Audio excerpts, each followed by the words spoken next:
Heading for the sun? Well, if you're going to Europe, you'll need euros. They were designed to prohibit counterfeiting and use an external ring and a sophisticated sandwich of metal for the filling.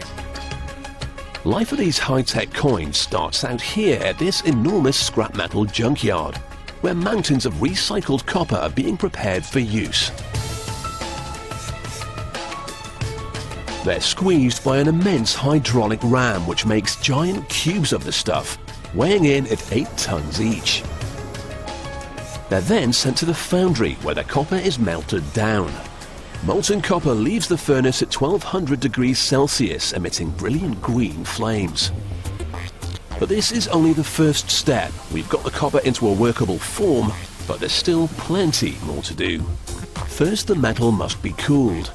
The two enormous slabs that emerge from the machine weigh 70 tons between them, and you could press about 2 million coins from them in all. They're chopped up into 5-meter-long chunks. Then it's time for some hot rolling. To hot roll the metal, it's heated to about 900 degrees Celsius. That's the hot bit. Then the metal is pressed back and forth between a series of rollers to spread it out.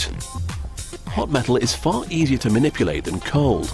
So by pressing it through the rollers, the factory ends up with a really long sheet of copper. This form is far better for making coins than a big lump. The next stage is to clean the metal. The heating and cooling have given the copper a dirty color, so now it's scraped clean. And once again, it's sent back to the presses. By the time they roll it up like a very shiny roll of toilet paper, it's almost 400 meters long. Copper is just one small part of the technology behind 1 and 2 euro coins. To buy a drink, some chocolate or even a train ticket, the machine must know you put the right money into it. So the coins are measured and tested rigorously. The most important test is how magnetic the coin is, and that's the high-tech bit. Different metals have different magnetic fingerprints. The 2 euro special characteristic is the filling for its hole. This is made up of 3 layers of metal compressed together. There's copper on the top and bottom, and the middle is nickel. To make this filling, the different metals are fed into the machine and compressed together so hard they can't be separated. From this sandwich of metal, we can now start to stamp out some coins. This press hammers the sheet 250 times a minute as it cuts the fillings for the big 2 euro coins. If you look closely, you'll see the nickel sandwich with copper alloy on top, nickel in the middle, and copper alloy on the bottom. Meanwhile, in another part of the factory, another machine is stamping out the outer rings. These big hoops will be filled with the copper-nickel sandwich. The middles that have been removed will be returned to the furnace to start the process all over again.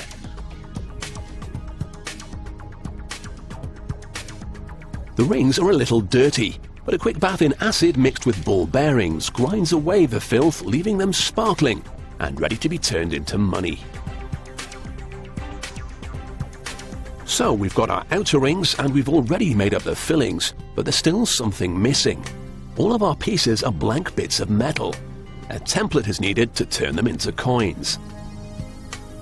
The engraver's job is to make the coin equivalent of a rubber stamp. This permanently marks the value onto the coin. Using an industrial press, he crushes a pattern onto the stamp block. It exerts 160 tons of pressure, so he's got to be very careful. The stamps are hardened in this furnace at 870 degrees Celsius. Without this treatment, the motif would disappear very quickly. But once it's been hardened, each stamp can engrave as many as 200,000 coins. The surfaces are scraped clean using fine glass to remove any imperfections. Then they're checked and polished before being put to work. The stamp is fitted into the machine. However, at this point we don't have any complete coins to stamp, but everything's about to come together. The ring is put into place and the filling dropped into the hole. The two are then placed under the stamp, which hammers them together. This both impresses the value onto the coin and compresses the two pieces together.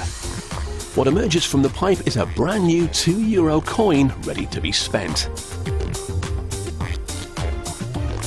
So, by crushing together some ordinary copper and nickel, we end up with the elegant sophistication of the high-tech €2 coin.